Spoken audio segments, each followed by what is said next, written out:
He thought it was just another job, fixing old stairs with his teenage son. But when their hammers broke through the concrete, they uncovered something no one had seen in 80 years. A secret buried by another family, and a story that would change their lives forever. Subscribe to the channel and write in the comments which city you're watching from. The morning air carried a faint chill, the kind that whispered of a coming spring, but hadn't yet let go of winter. Light crept slowly over the quiet Pennsylvania town, spilling across rows of modest houses and the web of narrow streets that wound between them. In one of those houses, a man was already awake long before the sun had fully risen. Ethan Walker stood in the open garage, sleeves rolled up, a thermos of coffee on the hood of his aging pickup. The faint hum of an old radio mixed with the metallic clatter of tools as he checked his equipment. Levels, chisels, a hammer, safety goggles, and a folded set of plans he'd drawn up himself. He worked with the precision of a man who found comfort in order. Every motion had purpose, every sound was familiar. The garage smelled faintly of sawdust and oil, a scent that had become as much a part of Ethan's life as breath itself. On one wall hung yellowed blueprints from projects he'd dreamed of, but never finished. A small home with a wraparound porch, a lakeside cabin, an old barn restored into something beautiful. He still looked at them sometimes, not as regrets, but as reminders that there was still time, that his hands could still make something worth leaving behind. The sound of sneakers scuffing against concrete pulled him from his thoughts. Luke appeared in the doorway, his backpack slung over one shoulder, a mess of hair sticking out from under his baseball cap. He held out a paper bag and a thermos of his own. "Coffee's black, just how you like it," he said, smiling faintly. Ethan nodded, taking the bag. "You're up early." "Didn't want to be late," Luke said, and there was a flicker of pride in his voice, the kind that always surfaced when he was joining his father on a job. "You said we're starting something new today." Ethan gave a slow smile, one of those rare ones that softened his weathered face. "That's right. New house, new client, big staircase repair. Should keep us busy for a while." Luke's eyes lit up. "Front stairs or inside?" "Front," Ethan replied. "Old concrete steps leading up to the porch. Guy wants them torn out and replaced. Says he wants it modern." Luke frowned slightly. "Modern's just another word for plain." Ethan chuckled under his breath. "Maybe. But if he's paying, we make it solid first." Looks come later. They loaded the truck together, working in easy rhythm. Luke carrying the lighter tools, Ethan the heavy ones. It wasn't the first time the boy had come along. Over the years, Ethan had taught him to measure twice, cut once, and never leave a site looking worse than when they arrived. Luke's hands had begun to grow calloused like his father's, though his mind always drifted elsewhere, to design sketches and drawings in his notebooks, to the idea of creating buildings that stood not just on stone, but on stories. By the time they pulled out of the driveway, the horizon had turned golden.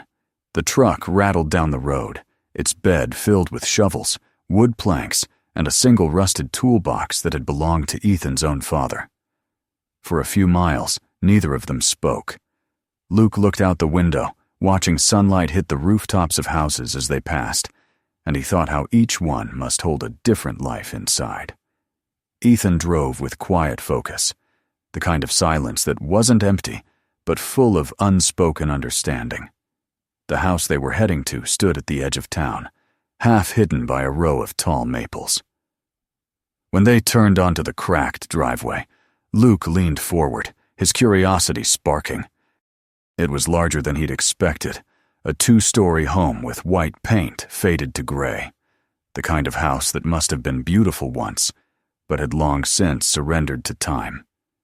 Its front porch sagged slightly, the roof above it warped, and the old stone steps leading up to the heavy oak door were split down the middle by a jagged crack. Weeds sprouted from the gaps, stubborn and green. A black SUV waited out front, gleaming and new. The man leaning against it straightened when he saw them pull in. He was dressed too sharply for the setting-pressed slacks, polished shoes, a gold watch that caught the morning sun. Ethan killed the engine and stepped out first, extending a calloused hand. "Mr. Caldwell." "That's me," the man said. His grip was firm but perfunctory. He looked past Ethan to the house, as if studying a business investment rather than a home. "You're the one doing the stairs?" "Yes, sir," Ethan said evenly. "We'll start by clearing out the damaged concrete, replace the foundation, rebar reinforcement, then set new steps. Should be good for another 50 years. Caldwell gave a short laugh. 50 years? I don't need them to last that long. Just make them look good enough for the open house next month." Ethan nodded slowly. "Of course. You want them modern, right? Clean and new. None of that old stone stuff."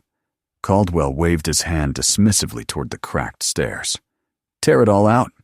If you find junk underneath, throw it away. I don't need a history lesson, just results." He glanced at his watch, then at Luke, who stood quietly beside his father. "Your son? Helps me out sometimes," Ethan said. Caldwell gave a polite nod, the kind that ended conversations, and turned toward his car. "You know where to send the invoice. I'll check in at the end of the week." He got in. The door shut with a heavy thud, and moments later the SUV disappeared down the street, leaving behind only the faint smell of exhaust and money. Ethan looked at the stairs again, hands on his hips. "All right," he muttered, more to himself than to Luke. "Let's see what we're dealing with." Luke joined him, crouching to run his fingers along the cracks. The stone was cool and rough beneath his touch. "It's old," he said quietly. "Look, someone carved something here." He brushed away the dirt, revealing faint letters etched into the corner of one step. R+L, 1942. The numbers were shallow but deliberate, as if someone had once wanted them to be remembered. Ethan leaned down, squinting. Probably initials. People used to carve those everywhere. "Maybe they built it," Luke said, his voice thoughtful. "You think they still live here?" "Doubt it," Ethan replied. "That was 80 years ago." He stood, reaching for his gloves. "Let's get started." For the rest of the morning, the rhythmic sound of hammer and chisel filled the air. Dust rose with every strike, shimmering in the sunlight like tiny ghosts of the past. Luke fetched tools, carried buckets, and worked the smaller sections, while Ethan broke apart the heavier slabs. The steps came apart slowly, revealing layers of cement and compacted earth beneath. It was hard, physical work, but it carried its own kind of satisfaction, the kind that came from seeing something broken become whole again, even if only piece by piece. By late afternoon, their shirts were soaked through, their arms heavy with fatigue. Luke wiped the sweat from his forehead with the back of his hand. "You think we'll finish by Friday?" he asked between breaths. "If the weather holds," Ethan said. He drove the shovel into the ground and paused, noticing something glinting faintly between two chunks of broken concrete. "Hold on." He knelt, prying the pieces apart carefully. The glint came from a small, round object, about the size of a pocket watch. He pulled it free and brushed away the dirt. It was an old copper compass, the glass cracked but the needle still trembling faintly, as if trying to find its direction after decades underground. It was wrapped in a strip of faded fabric, stiff with age. Ethan frowned, unfolding it. Inside, a few words were scrawled in fading ink. "For whoever rebuilds these steps, don't let them fall again." Luke leaned over his shoulder, eyes wide. "What does that mean?" Ethan turned the compass in his hand, the weight of it oddly grounding. "Probably some old homeowner being sentimental. Or maybe it's a message," Luke said. "Like, a promise. Ethan slipped the compass back into the fabric and set it aside on a pile of stone. "A promise doesn't stop concrete from cracking," he said, and reached for his hammer again. But when he swung it down, his blows came slower, his thoughts elsewhere. The compass lay in the dirt beside him, catching a shard of sunlight, as if insisting that its message be read again. They worked until dusk. The house cast long shadows across the yard, the light softening into gold and blue. When they finally packed up, Luke glanced once more at the spot where the compass had been buried. The ground there looked darker somehow, like the earth itself was reluctant to let go. That night, the air inside their small kitchen felt heavier than usual. Ethan sat at the table, peeling off his gloves, the day's grime still clinging to his skin. Luke washed his hands at the sink, then came over carrying the compass, now wiped clean. Its cracked glass reflected the dim yellow glow of the ceiling light. "I can't stop thinking about it," Luke said. "Why would someone hide it under the stairs?" Ethan took it from him, turning it slowly in his fingers. The copper was warm now, touched by new hands. "Maybe they didn't hide it," he said. "Maybe they just left it behind." Luke looked disappointed by the practicality of the answer. "But they wrote a message." Ethan's gaze softened. He could feel the faint indentation of the words under his thumb. "Don't let them fall again." The phrase stirred something inside him, a memory, fleeting but sharp. His wife's voice, years ago, telling him as he worked on their porch, "You always find your way back, Ethan." He blinked and set the compass down. "It's late. We start early tomorrow." Luke hesitated, then nodded. "Okay." He picked up the compass again and held it close, studying the cracked face. The needle twitched toward north, steady and insistent, like a heartbeat. When Ethan went to bed, Luke stayed up a little longer, sitting by the small window in his room. Outside, the streetlight flickered against the branches of an old oak. He turned the compass over in his hands, whispering the words to himself as though they were meant for him alone. Don't let them fall again. He didn't know yet that what they had uncovered was more than a relic, more than a buried trinket.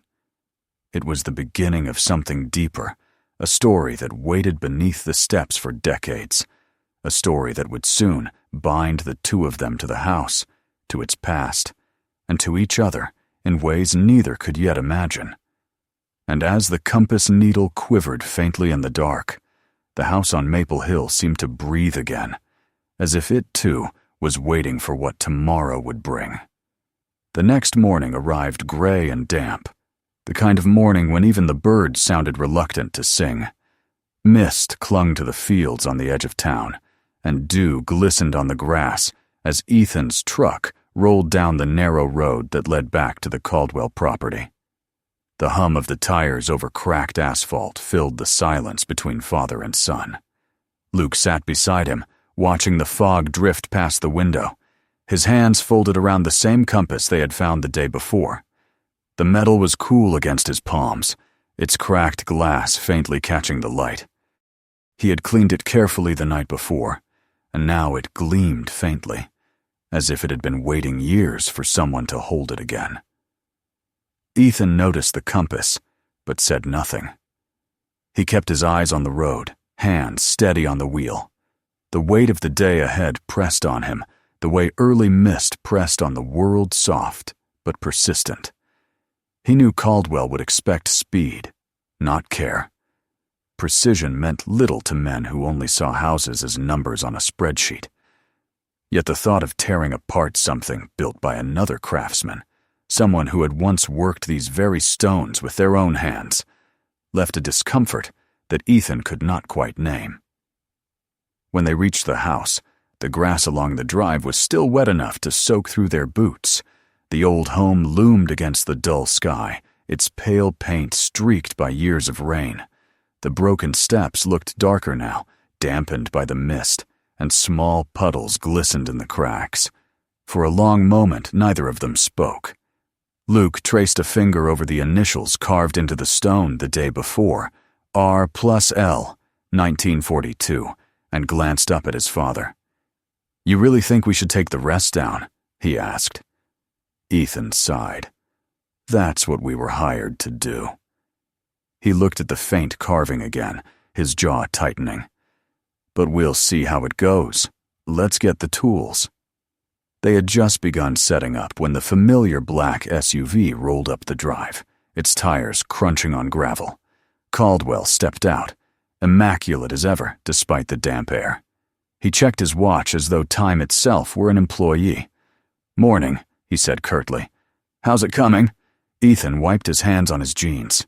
"We've cleared the top layers. The foundation's cracked deeper than expected. Needs reinforcement before we can pour new concrete." Caldwell frowned, scanning the half-demolished steps. "Reinforcement? I thought you'd be past that by now. I'm not trying to build a fortress here, just make it look new."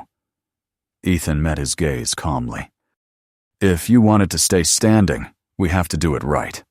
Otherwise, it'll start crumbling again in a few years." "Few years is fine," Caldwell said flatly. "I'll have sold it long before then. Just make it clean." Luke, standing off to the side, felt a flicker of something tighten in his chest. He looked from the man to the house, then to his father, whose patience was visibly wearing thin. Caldwell's phone buzzed, and without another word he turned away to answer it, pacing near his car. Ethan exhaled slowly, shaking his head. "What's under something always matters most," he muttered quietly, almost to himself. When Caldwell finally drove off, silence settled over the property again. Ethan and Luke resumed their work, though the boys' thoughts kept circling back to the compass and the words inscribed within. "For whoever rebuilds these steps, don't let them fall again." The message didn't feel like coincidence. It felt intentional, like a whisper left for them across time. By mid-morning, Luke was digging near the bottom of the staircase, clearing away clumps of earth that had packed beneath the foundation. The soil was darker here, denser, holding the scent of old rain and stone. His shovel struck something that rang hollow. "Dad," he called. Ethan turned, setting down the hammer and crouching beside him. Together they brushed away dirt until a corner of rusted metal emerged. Ethan ran his fingers along it. "Looks like a box." They worked carefully, loosening the soil until they could lift it free. It was small, no bigger than a lunch tin, and covered in layers of rust. The latch resisted, but Ethan pried it open with the tip of his chisel. The smell that escaped was the scent of time itself. Damp paper, metal, and dust. Inside lay several old silver coins, darkened by age, a folded photograph, and a letter written on yellowing paper. Luke lifted the photograph first. It showed a man in work clothes, a woman beside him in a simple dress, and a little boy standing between them on these very steps. The edges were soft and frayed, but their smiles were clear. Ethan stared at it longer than he meant to. Something about the man's posture, the strength in his shoulders, the quiet pride in his stance, reminded him of himself. Luke unfolded the letter carefully, afraid the paper might crumble. The handwriting was steady but delicate, written in ink that had faded to brown. "These steps were built by my husband before the war," he read softly. "If we don't return, let the next hands finish what he began." For a while, they both said nothing. The sound of the wind filled the space between them, carrying with it the faint rustle of leaves. Ethan looked at the stairs, then back at the letter. He could almost see it, the man from the photo, kneeling here in another lifetime, laying the same stones, perhaps promising his wife that he would come back. Maybe he never did. Luke looked up, his voice barely above a whisper. They built it together, maybe right before he left. Ethan nodded slowly. And maybe she came back alone. They stood in silence for a long while. When they packed up the box, Ethan brushed some of the dirt from its sides and set it gently on the porch rail. "We'll keep it safe," he said. He didn't add that it felt wrong to destroy something that carried so much of someone else's life in it. As the day went on, their work took on a different rhythm. Ethan moved slower now, his strikes measured, almost reverent. Luke, watching him, sensed the shift. His father was no longer dismantling something dead. He was uncovering something buried alive. When the sun began to drop, they sat side by side on the porch steps, the old photograph lying between them. The golden light made the cracks in the stone glow faintly, as though the past itself was breathing through them. Ethan ran a thumb over the edge of the picture. "Funny thing," he said after a while. "I've been doing this job for 20 years, and I never thought much about who built the places I fix. But someone's always been here before us. Someone always left a piece of themselves behind." Luke glanced at him, surprised by the softness in his voice. "So, we'll rebuild it their way?" Ethan didn't answer right away. He looked at the stairs again, at the initials carved into the stone. "Maybe," he said finally. "Maybe we should." That night, the house felt different when they left. The air around it seemed heavier, charged with the weight of memory. Luke couldn't shake the image of the family from the photograph, the way the little boy had stood on the steps, looking up at his parents, unaware that his home would one day be someone else's project. The next morning, they returned early, the sky already threatening rain. Ethan brought new cement bags, but Luke noticed that he hadn't packed the molds for a modern design. Instead, he had chosen to bring his old chisels and the same kind of stone mix they used for restorations. It was a quiet decision, but Luke understood what it meant. They began rebuilding from the base, reusing the old stones where possible. Ethan explained how each needed to be placed carefully, not just for strength, but for balance. "These steps carried a family once," he said. "If we're putting them back, they deserve to stand right." Their concentration was interrupted by the crunch of tires on gravel. Caldwell was back. His car door slammed, and his polished shoes clacked against the porch. "What's going on here?" he demanded. "This doesn't look like what I asked for." Ethan stood, wiping his hands on his jeans. "We're reinforcing the original structure. The foundation was more stable than expected. No sense wasting it." Caldwell's eyes narrowed. "That's not what I'm paying for. I said modern, clean lines, new material. This looks ancient." "Ancient is what lasts," Ethan said quietly. Caldwell's voice rose. "I don't pay for sentimentality. Just finish it and make it look new, or I'll find someone who will." For a long moment, Ethan didn't move. Then he nodded once. "You can replace stairs, Mr. Caldwell," he said, his voice steady. "But you can't replace history." The man looked at him as though he were speaking a foreign language. "You finish by Friday," he snapped, "or you don't get paid." He turned and walked off, his footsteps echoing harshly across the wet gravel. When he was gone, Ethan let out a breath he hadn't realized he was holding. Luke looked at him anxiously. "Are we really going to stop?" Ethan stared at the stairs, at the exposed layers of stone and earth, and shook his head. "No," he said softly. "We're going to finish it right." That evening, clouds rolled in thick and heavy. By nightfall, rain was hammering the roof of the house, the sound of it deep and relentless. Ethan and Luke worked late, covering the tools with tarps, securing what they could before the storm worsened. The wind howled through the trees, bending the branches until they groaned. Then, with a sharp crack, part of the staircase collapsed.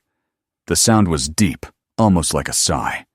Ethan and Luke rushed to the porch, rain drenching their clothes in seconds. Where the base of the steps had been, the ground had given way, exposing a hollow space beneath. Luke grabbed a flashlight and crouched down, the beam cutting through the muddy water.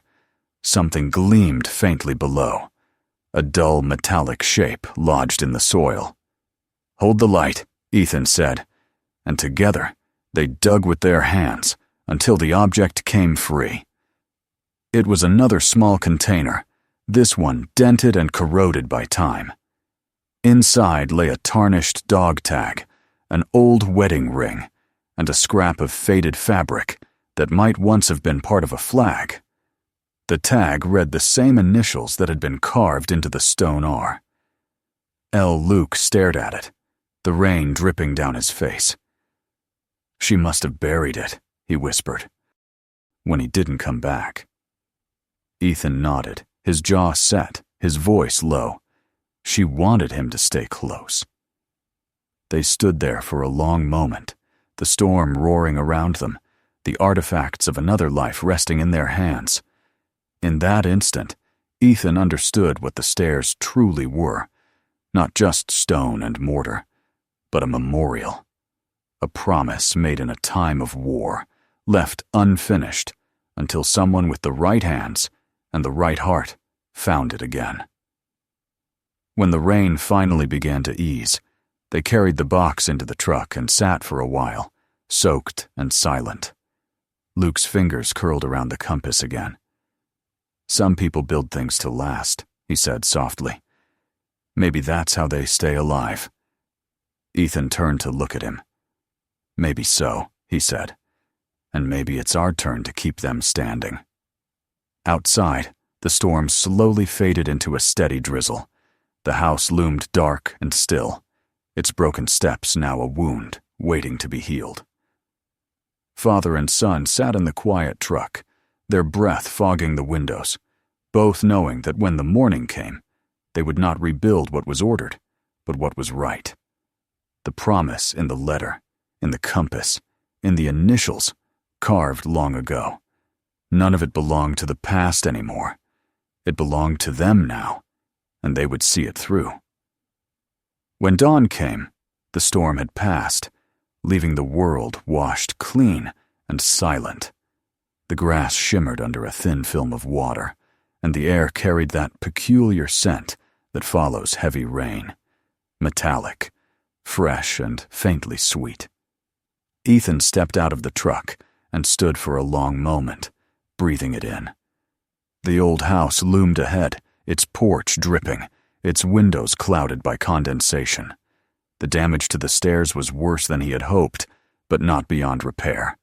What mattered most was what had been revealed beneath the hollow earth, the artifacts, the past that refused to stay buried.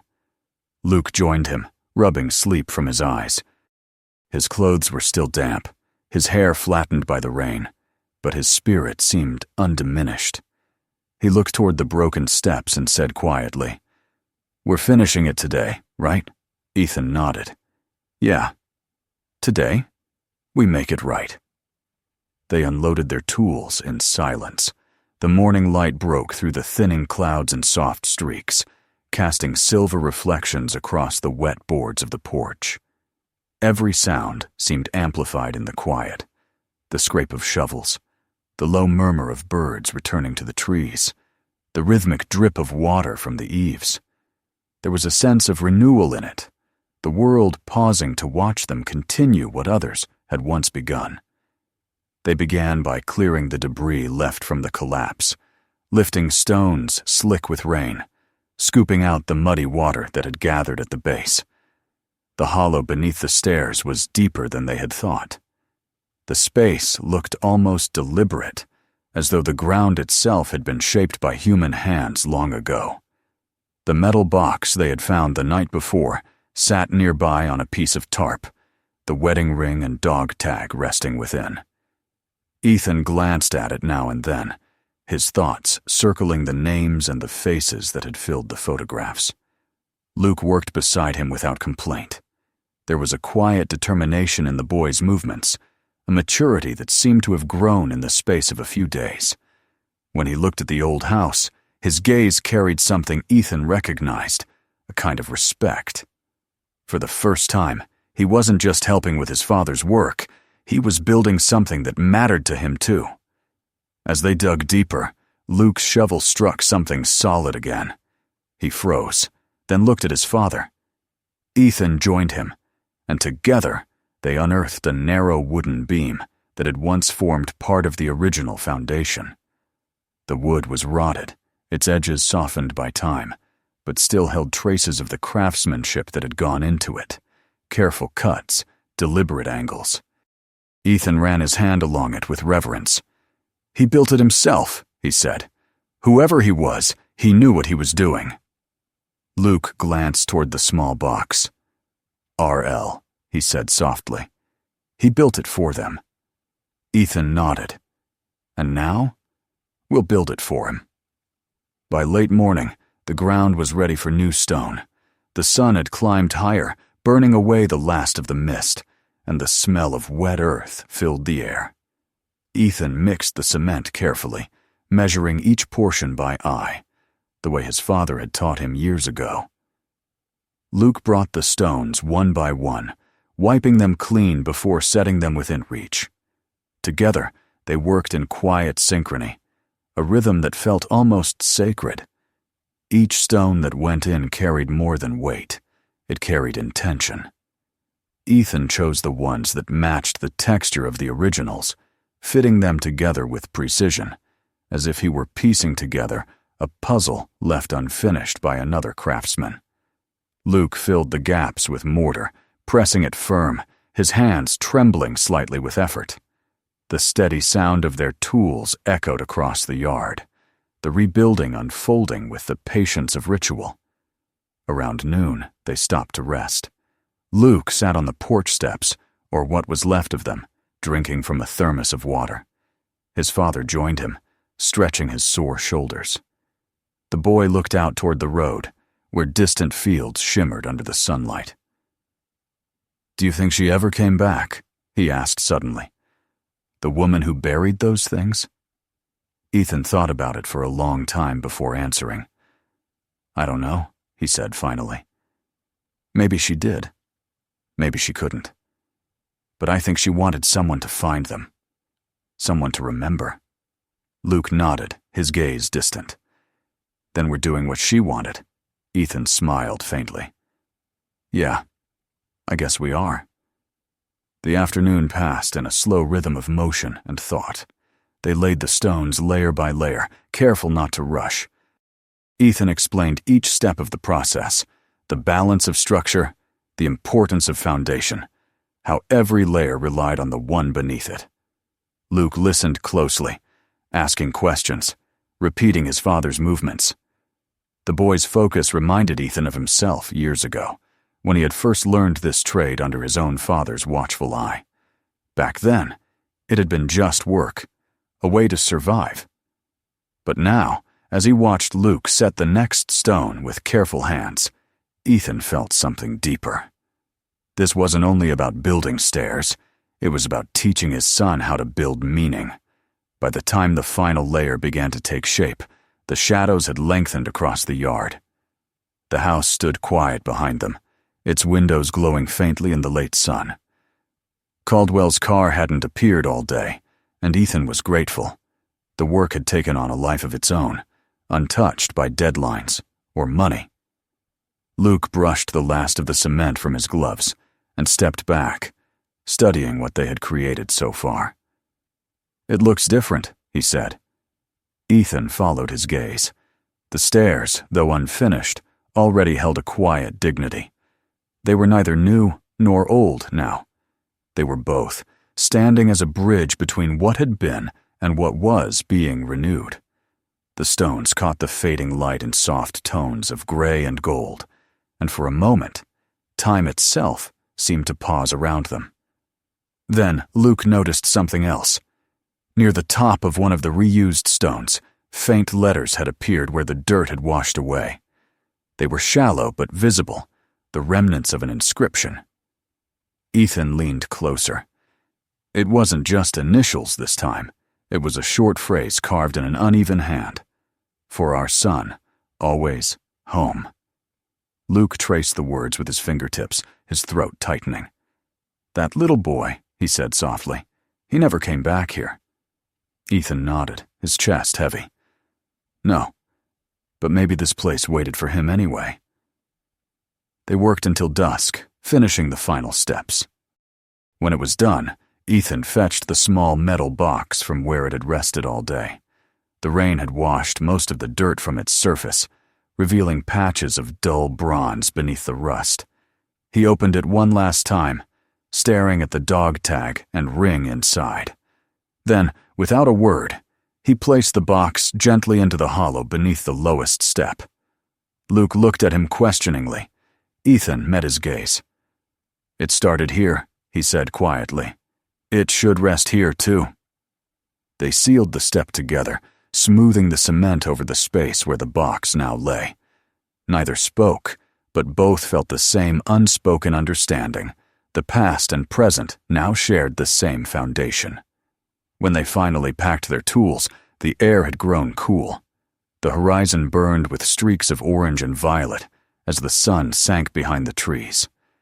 The new staircase stood solid and whole, each stone fitted with care, each line straight and sure. It looked as if it had always belonged there. They stood side by side, staring at their work. Luke's hands were scraped, his arms aching, but his face was lit with quiet pride. Ethan placed a hand on his shoulder. "You did good," he said softly. "So did you," Luke replied, and for a moment their shared silence said more than words ever could. When Caldwell finally arrived the next morning, the transformation stunned even him. The stairs looked timeless, strong yet graceful, their natural texture blending perfectly with the old porch. He ran a hand along the edge of the railing, frowning slightly. "You didn't use the molds," he said. Ethan shook his head. "We restored the original design. The stone will last longer this way." Caldwell hesitated, his expression unreadable. Then he gave a curt nod. "Fine. Looks better than I expected anyway." He paused, then added stiffly, "I'll make sure you're paid by the end of the week." As his car disappeared down the drive, Luke grinned. Guess he liked it. Ethan smiled faintly. "He doesn't have to like it," he said. "He just has to know it's right." They stayed a while longer, cleaning up the last of the debris. When everything was packed away, Ethan stood on the top step and looked down. For a brief moment, he imagined the family from the photograph standing there again, the man with his arm around the woman, the little boy smiling up at them. He could almost hear their laughter mingling with the rustle of the wind through the trees. Luke came to stand beside him. "Do you think they'd be happy we fixed it?" he asked. Ethan nodded slowly. "Yeah," he said. "I think they'd say we brought them home." The words hung in the air, simple but true. They locked the gate behind them, the sound echoing softly through the quiet yard. The new stairs gleamed in the morning light, water from the night's dew tracing delicate paths down the edges of the stone.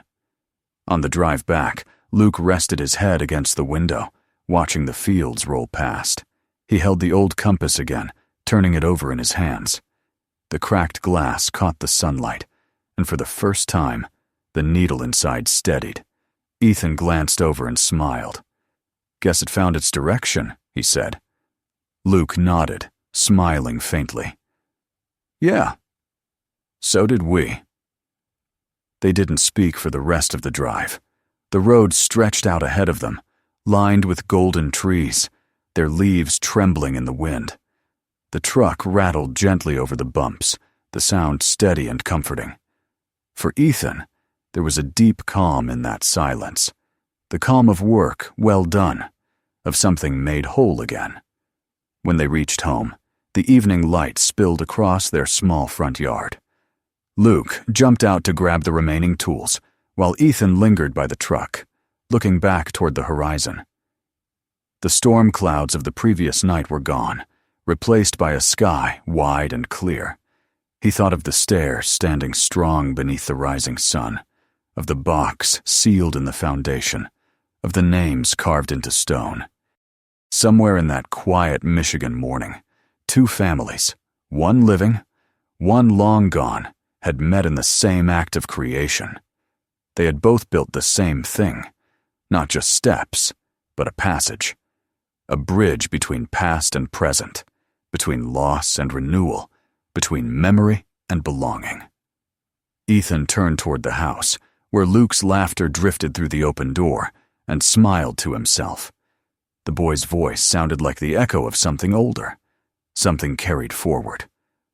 The weight that had rested on his shoulders for days had shifted, not vanished, but transformed into something steadier, something worth carrying. He went inside, closing the door softly behind him. The smell of coffee filled the air, warm and grounding. The world outside was already fading into twilight, and for the first time in a long while, Ethan felt peace. The steps they had rebuilt would outlast them both, and beneath them, the story of another family would remain safe anchored in stone, remembered in silence. And as the night deepened, the compass lay on the kitchen table between them, its needle pointing true, as if reminding them that sometimes, to find direction, one must first uncover what has been buried. If this story moved you, make sure to subscribe so you never miss what's coming next. Take a moment to watch the next video waiting for you right now. There are so many more stories to discover. And don't forget to share this video with your friends and family. Some stories are too powerful to keep to yourself.